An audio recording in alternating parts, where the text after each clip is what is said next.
ने अपने प्रत्याशियों के नामों का ऐलान कर दिया है। 2008 में कांग्रेस के ही मनोज मंडावी को हराने वाले ब्रह्मानंद नेताम पर बीजेपी ने फिर भरोसा जताया है, तो वहीं दूसरी तरफ उम्मीद के मुताबिक कांग्रेस ने दिवंगत विधायक मनोज मंडावी की पत्नी सावित्री मंडावी को अपना प्रत्याशी बनाया है। उधर जोगी कांग्रेस और आम आदमी पार्टी ने चुनाव लड़ने से इनकार कर दिया है, जिससे यह मुकाबला अब और सीधा हो गया है। कई सवाल हैं जिनके जवाब जानने की कोशिश करेंगे। एक खास पैनल भी हमारे साथ जुड़ेगा, लेकिन आइए सबसे पहले एक रिपोर्ट देखते हैं।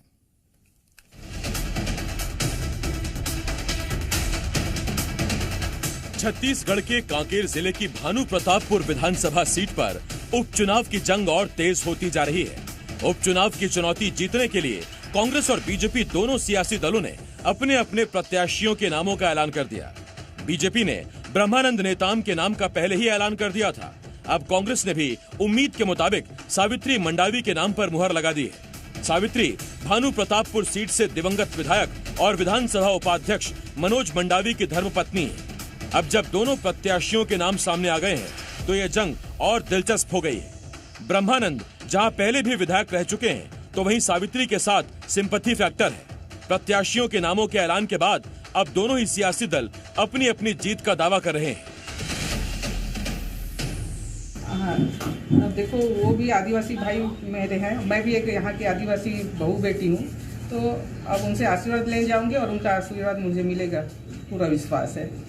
सरकार जब से आई है तब से गरीब परिवार हो, चाहे या आदिवासी समाज हो, चाहे पिछड़ा वर्ग के समाज हो, हमारे युवा बेरोजगार साथी हो, चाहे अधिकारी कर्मचारी हो, हताशा और निराशा है। निश्चित ही इस भानु प्रतापपुर विधानसभा में हमारी जनता जनार्दन बिल्कुल ही मनसा बना चुकी हैं, बिल्कुल तैयार हैं। इस सरकार को मजा चखाएंगे और निश्चित ही कमल फूल में अपनी बहुमूल्य वोट दे करके इस भानु प्रतापपुर विधानसभा में कमल फूल में भारतीय जनता पार्टी को प्रचंड मतों से विजय दिलाएंगे। भानु प्रतापपुर उपचुनाव से अहम पहले दो बड़ी खबरों ने इन चुनावों को और दिलचस्प बना दिया है।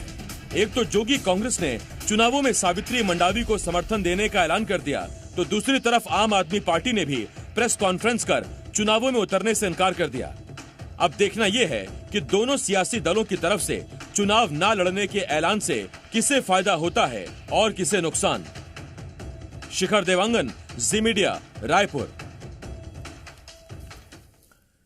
देखिए, जीत हार पर तो हम बात करेंगे ही, लेकिन हम बात इस पर भी करेंगे कि आम आदमी पार्टी और जनता कांग्रेस छत्तीसगढ़ के प्रत्याशी जब इस उपचुनाव में नहीं है, तो वो करीब 9,500 वोट 2018 में आम आदमी पार्टी को मिले थे, कोमल उपेंडी को, और इतने ही करीब वोट 9500 के आसपास ये जनता कांग्रेस छत्तीसगढ़ जोगी उस वक्त ले गई थी। तो ये जो 18-19 हजार जो वोट हैं, ये किधर जाएंगे या ये किस तरफ शिफ्ट होंगे? हमारे साथ तीन खास मेहमान जुड़ रहे हैं। कांग्रेस की तरफ से नितिन भंसाली जी, बीजेपी की तरफ से निश्चय वाजपेयी जी और वरिष्ठ पत्रकार कृष्णा दास सर हमारे साथ जुड़ रहे हैं। मैं आप सभी का बहुत स्वागत करता हूं। निश्चय जी, कृष्णा सर, आपका बहुत बहुत स्वागत है, और नितिन जी, आपका भी बहुत बहुत स्वागत है। सबसे पहला सवाल निश्चय जी आपसे है। निश्चय जी, एक तो कांग्रेस की सरकार, ऊपर से कांग्रेस की सीट थी 2018 में, और जनता कांग्रेस छत्तीसगढ़ ने अब संबंधों के हवाले से कहा है कि हम अपना प्रत्याशी नहीं उतारेंगे और सावित्री जी को सपोर्ट करेंगे, ये उनका कहना है। फिर यहां से कितना मुश्किल या कितना चुनौतीपूर्ण ब्रह्मानंद दुबे के लिए, ब्रह्मानंद नेताम के लिए?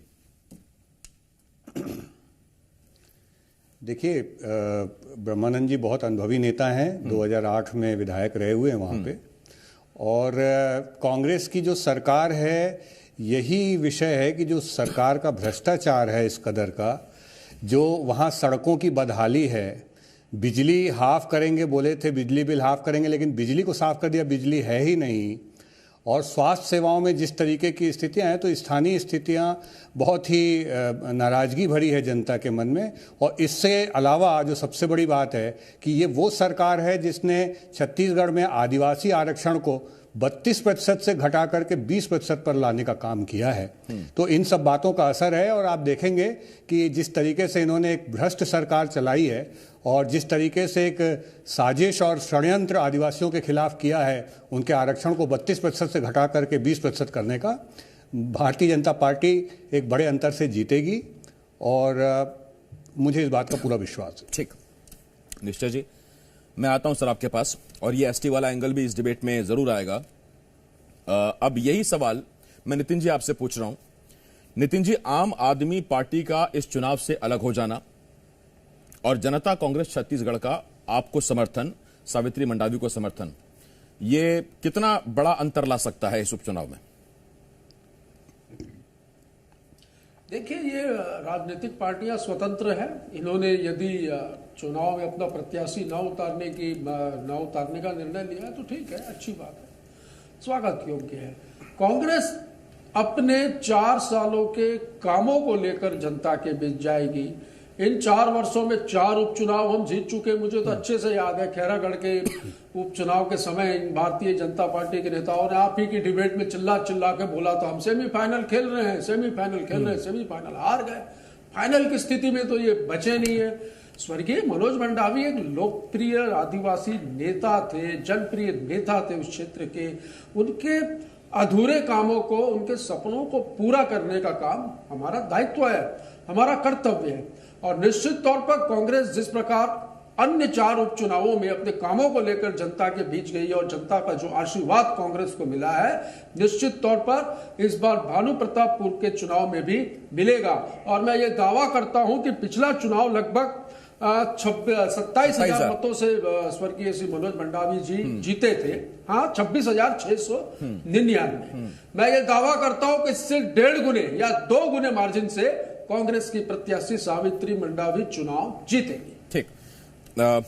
नितिन जी, देखिए, एक सेंटेंस में अगर कहें तो जनता कांग्रेस छत्तीसगढ़ जोगी का आपको समर्थन, सवाल इस बात का है ये समर्थन सावित्री मंडावी को है या कांग्रेस को है? क्योंकि फिर आगे की राजनीति, आगे के सवाल उसी दिशा में तय होंगे। देखिए, जनता कांग्रेस छत्तीसगढ़ के अमित जोगी जी का बयान में आपकी स्क्रीन पे ही नीचे पढ़ रहा था, स्क्रॉल में आ रहा था कि वो मंडावी परिवार से हमारे पारिवारिक संबंध है, इसलिए हम प्रत्याशी नहीं उतार रहे हैं। तो ये एक सामान्य बात है कि भाई उनके पारिवारिक संबंध थे और वो यदि प्रत्याशी नहीं उतार रहे तो इससे हमें कोई फर्क नहीं पड़ रहा है। निश्चित तौर पर मैं ये दावा फिर से करूंगा कि 1.5 से 2 गुना मतों से हम जीत रहे हैं, पर ये कोई फैक्टर नहीं है। कांग्रेस ने जो काम किया है आदिवासी अंचलों में, देखिए नक्सलवाद वहां सीमित हुआ है, ऐसे प्रकार की वनोपज की समर्थन नहीं। नितिन जी, मैंने दोबारा आपसे सवाल इसलिए पूछा क्योंकि आप तो कभी उधर अंदर के आदमी थे, तो मुझे लगा कुछ और एंगल निकाल के देंगे आप वहां से, लेकिन जो वो बयान जो नीचे चल रहा है अगर वही है तो फिर रहने दीजिए उसको। वो तो खैर उन्होंने कहा ही दिया है कि समर्थन हम दे रहे हैं। मैं आता हूं आपके पास, कृष्णा सर आपके पास आ रहा हूं। और मेरा एक सवाल, ये जिन 18-19 हजार वोटों की हमने बात की है, क्योंकि कोमल उपेंडी और मानक दरपति ये जनता कांग्रेस छत्तीसगढ़ के और आम आदमी पार्टी के उस वक्त प्रत्याशी थे 18 में, तो ये 18 से 19 हजार वोट आप किस तरफ जाते देख रहे हैं? निश्चित रूप से ये कांग्रेस की ही तरफ जाएंगे, क्योंकि देखिए उपचुनाव में कोई रूलिंग पार्टी के अलावा कोई मैंडेट मिले ये बहुत असंभव है कि हम ऑपोजिशन पार्टी उस पूरे को कैप्चर करने का अगर कोशिश भी करता है तो ये बहुत आसान नहीं है। क्योंकि और छत्तीसगढ़ में पिछले 4 साल में हम जो भी बाई इलेक्शंस हुए हैं उसमें हमने देखा है कि रूलिंग पार्टी ही अपना वर्चस्व कायम रखा है। आसिफ जी, मेरा थोड़ा दृष्टिकोण अलग है इस चुनाव को लेके। देखिए, ये बाई इलेक्शन तो आप जीतेंगे, रूलिंग पार्टी के पक्ष में वो मैंडेट जाएगा, वो तो तय है, लेकिन क्या आगे आने वाले चुनाव में इसका कहीं ना कहीं से इम्पैक्ट दिखेगा? ये मुझे लगता है कि इसका एक व्यापक जो इम्पैक्ट है मुझे आने वाले चुनाव में दिख रहा है। क्योंकि आप देखिए, आप उस कैंडिडेट को पे दांव लगा रहे हैं जिसका खुद का राजनीतिक अस्तित्व या उनका कोई वजूद बहुत ज्यादा उस क्षेत्र में नहीं था। आसिफ जी, मैं एक पॉलिटिकल सेक्टर में जो है अनुकंपा नियुक्ति हो, ये मैं उस पक्ष में कभी नहीं रहा और मैंने हमेशा इस चीज का विरोध किया है कि राजनीति में दोनों तरफ से होता है ना सर। दंतेवाड़ा में उधर ओजस्वी खड़ी थी, उधर देवती कर्मा आई थी और एग्जैक्टली वही मैं बोल रहा हूँ।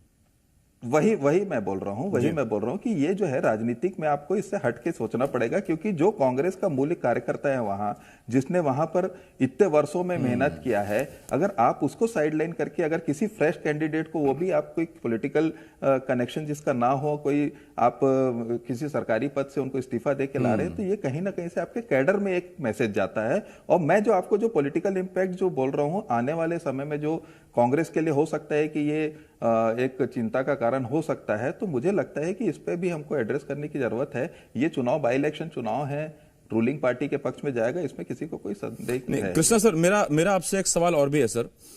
मेरा सवाल ये है कि जनता कांग्रेस छत्तीसगढ़ की ये जो बयान है, ये जो लाइन है कि पारिवारिक संबंध रहे हैं तो इसलिए हम समर्थन करते हैं, अपना प्रत्याशी नहीं खड़ा करेंगे। अरे तो 18 में उनके पति ही खड़े थे ना, तो उनसे भी पारिवारिक संबंध रहे होंगे। तो जब 18 में उनके पति खड़े थे तब तो उन्होंने आपने उतार दिया उस वक्त मानक दंपत्ति को, और आज जब सावित्री मंडावी है तो फिर वो पारिवारिक संबंध याद आ रहे हैं। आसिफ जी देखिए, जनता कांग्रेस जोगी का धीरे धीरे आप पिछले 2 बाई इलेक्शंस में देखेंगे तो उनका मैंडेट कम होते जा रहा है, और ये पार्टी को अंदरूनी रूप से कहीं ना कहीं से ये उनके लिए एक चिंता का कारण है।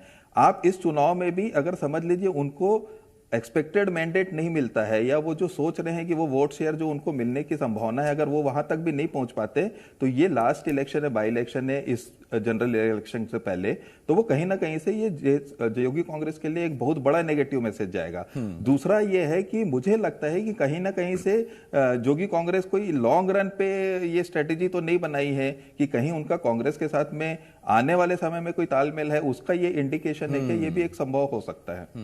ठीक है, वैसे तो जनता कांग्रेस छत्तीसगढ़ बनी थी तो निश्चय जी और भंसाली साहब जब बैठते थे तो आधी डिबेट तो इसी में चली जाती थी कि कौन किसकी बी टीम है। अब पता नहीं वो जवाब मिल पा रहे हैं कि नहीं मिल पा रहे हैं। मैं आता हूं आपके पास। निश्चय सर, आपसे मेरा एक सवाल है, ऐसा क्या बदला कि मरवाही का उपचुनाव हुआ तो धर्मजीत सिंह पूरी पार्टी का समर्थन लेके बीजेपी के पास आ गए थे, बंद कमरे में रमन सिंह के साथ बैठक हुई थी, मुझे वो तस्वीर, वो दिन, वो आज भी याद है। तो पहले तो जनता कांग्रेस छत्तीसगढ़ आपको समर्थन करती थी, आपसे मेरा मतलब आम आदमी पार्टी से नहीं, आपसे, तो आपको पहले समर्थन करती थी, और अब यह स्थिति है कि वो पारिवारिक संबंधों का हवाला देके कांग्रेस को समर्थन कर रही है। जबकि मैंने बताया अभी कि उस वक्त जब मनोज मंडावी खुद खड़े हुए थे तो उनके सामने 18 ने अपना जनता कांग्रेस छत्तीसगढ़ ने अपना प्रत्याशी रखा था।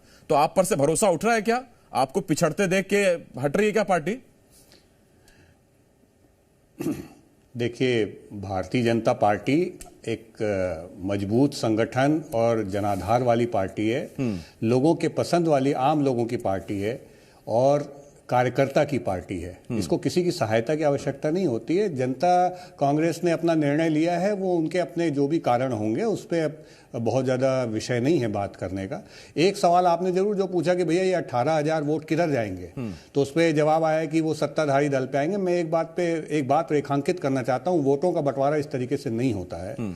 मोटे तौर पे जिन्होंने कांग्रेस को खारिज करके जनता कांग्रेस को वोट दिया था या जिन्होंने आम आदमी पार्टी को वोट दिया था, वो वोट कांग्रेस के पास इतनी आसानी से चले जाएंगे क्योंकि वो सत्ता में है, क्योंकि उन्होंने जम के भ्रष्टाचार किया है, क्योंकि वहां पे बिजली बिल हाफ का कांग्रेस को खारिज करके, तो ना मेरी बात कंप्लीट होने दीजिएगा, आपको भी खारिज करके मेरी बात पूरी।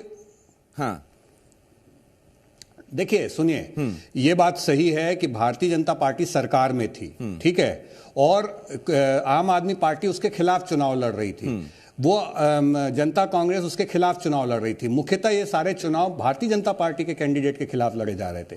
तो वो तो कोई विषय नहीं है कि वो भारतीय जनता पार्टी को वोट नहीं मिले, वो आम आदमी पार्टी को मिले या वो जनता कांग्रेस को मिले, मगर वो वोट कांग्रेस को नहीं मिले, जबकि कांग्रेस की इतनी बड़ी लहर थी जो बाद में साबित हुई। मेरा एक कहना यह है कि वोटों को इस तरीके से नहीं देखना चाहिए कि भैया ये इधर की गेंद थी, इधर से हट गई तो उधर चली गई। जनता जो है अपनी पीड़ा पे, अपने मुद्दों पे वोट करती है। जिस तरीके से बिजली के बारे में धोखाधड़ी की गई, जिस तरीके से आरक्षण के बारे में धोखाधड़ी की, जिस कदर का भ्रष्टाचार किया गया है, जितना आप बिल्कुल बोलिएगा, मेरे को मेरी बात बोलने दीजिए। नितिन सर भरोसा रखिए, मैं किसी की मीटिंग नहीं आऊंगा आपके पास। मैं अरे भाई, भारतीय जनता पार्टी के 15 साल के शासन में आदिवासी वनवासी भाइयों को 32% आरक्षण मिलता था। इस कांग्रेस सरकार के समय में 20%। अरे वो तो आपकी आदत है, आपकी आदत ही यही है, आपकी आदत है, खुद कुछ करते नहीं हो, कर नहीं पाते, उसका दोष आप दूसरे। भरोसा रखिए, आप आ रहा हूँ, मेरा समर्थन किसी को नहीं। नितिन सर आ रहा हूँ, बात पूरी रखिएगा, आ रहा हूँ बस। निश्चय जी जल्दी वाइंड अप कीजिए सर। मेरा विषय पूरा होने दीजिए, मेरा विषय पूरा होने दीजिए। ये देखिए अब ये क्या है जो सच्चाई सामने आ रही है। नितिन सर ऐसे नहीं सर, प्लीज। इस तरीके का हंगामा खड़ा कर रहे हैं। अरे नितिन सर अभी तो आप कह रहे थे आप जीत रहे हो, फिर रुको ना थोड़ी देर सर, आप सुन तो लो पहले। अरे एक मिनट नितिन सर, सच्चाई सामने आ रही है, इसको चिल्ला करके दबाना चाह रहे हैं। नहीं, कोई नहीं चिल्ला के दबाना चाह रहे हैं, सच्चाई यही है। निश्चय सर एक मिनट आप भी रुकिए, निश्चय जी आप भी रुकिए। कृष्णा सर, अब ये जब आरक्षण की बात चली है तो क्या इस भानु प्रतापपुर सीट के उपचुनाव के नतीजे 8 दिसंबर को बता देंगे कि आरक्षण के मामले में एसटी, और चूंकि सीट भी एसटी, कांकेर में तीनों सीटें, कांकेर, अंतागढ़ और ये अपना भानु प्रतापपुर, ये यहां की जनता बता देगी क्या कि आरक्षण के मामले में वो किसको हीरो मानती है, किसको विलन? क्या इस एक नतीजे से साबित हो जाएगा? बिल्कुल नहीं, बिल्कुल नहीं आसिफ जी, क्योंकि ये जो है इशू है वो अभी सिर्फ कैपिटल तक ही सीमित है। ये ग्राउंड लेवल पे भारतीय जनता पार्टी इस इशू को ले जाने में सफल नहीं रही है, तो मुझे नहीं लगता कि कहीं से भी एक इशू बनने वाला है। ठीक, अब नितिन जी आपसे सवाल है। नितिन जी ये, अरे हमारे आपके पास तो पैसा खाने का कोई काम ही नहीं है। अरे निश्चय जी आप भी तो रुको ना एक मिनट, कल थोड़ी चुनाव है सर, इतना ऊर्जा बचा के रखो ना सर थोड़ी सी आप। ये ठीक है, बोलिए। आ रहा नितिन जी, मेरा आपसे सवाल ये है कि जो नामों का पैनल गया आखिर में वो 2 नाम थे, एक थे बीरेश ठाकुर और दूसरी थी सावित्री मंडावी। छत्तीसगढ़ का आम आदमी तो यही हिसाब लगा के चला था कि भैया सरकारी नौकरी छुड़वाई है तो प्रत्याशी तो वही बनेगी, लेकिन फिर भी बीरेश ठाकुर का नाम साथ में गया था। तो कोई कंफ्यूजन 2023 को लेकर था क्या कि इस एक साल में तो ठीक है सावित्री मंडावी का नाम आप दे दीजिए, विधायक बन जाएंगी, फिर 23 में क्या करना है, कंटिन्यू करेंगे कि नहीं? कुछ उसको लेकर कंफ्यूजन था क्या? वरना हम तो यही मान के चल रहे थे, आम आदमी भी, कि एकमात्र सावित्री मंडावी आएंगी और उनको मोहर लग जाएगी। हुआ भी वही है। टिकट चयन प्रक्रिया, किसी को टिकट देने के प्रोसेस होता है कांग्रेस का, उस प्रोसेस के तहत शॉर्ट लिस्ट हुई, कुछ 9 नाम आए, 10 नाम आए, फिर शॉर्ट करके उसमें 5 हुए, जनता का सर्वे करवाया गया, वो रिपोर्टें थी, स्थानीय लोगों से चर्चाएं की गई, अंतिम में 2 लोगों का पैनल भेजा गया। और सावित्री मंडावी जो है वो एक योग्य प्रत्याशी है, भाई शासकीय सेवाओं से उन्होंने रिजाइन किया है और भानु प्रतापपुर की बहू है, सबसे बड़ी बात। तो वो एक योग्य प्रत्याशी है और पढ़ी लिखी भी है, साक्षर है, बहुत अच्छे से हो जा। और कोई यदि ये कहता है, जैसा मेरे साथी प्रवक्ता कह रहे थे कि राजनीतिक व्यक्ति नहीं है, सॉरी हमारे पत्रकार साथी कह रहे थे, राजनीतिक विश्लेषक जो बैठे हैं वो कह रहे थे, तो मैं बता दूं 2013 में इनके चुनाव लड़ने की चर्चाएं भी हुई थी।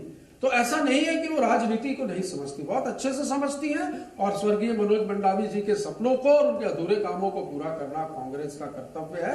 कांग्रेस ये चुनाव पिछले चुनाव की लीड से 1.5 से 2 गुना मतों अधिक से चुनाव जीतेगी, ये मैं दावा करता हूं। ठीक, नितिन जी बड़े मंजे हुए नेता है, जबान से अगर ये निकल जाता है एक बार भी कि ऐसा नहीं कि राजनीति को समझते नहीं है बल्कि एक्टिव रही हैं, तो फिर यहीं से आरोप लग जाते हैं कि सरकारी नौकरी में रहते हुए एक्टिव कैसे रहे, वो मुद्दा उठ जाता। लेकिन नितिन जी ने कहा कि नहीं वो जानती हैं, तो जानते तो खैर थोड़ा थोड़ा सभी हम भी जानते हैं।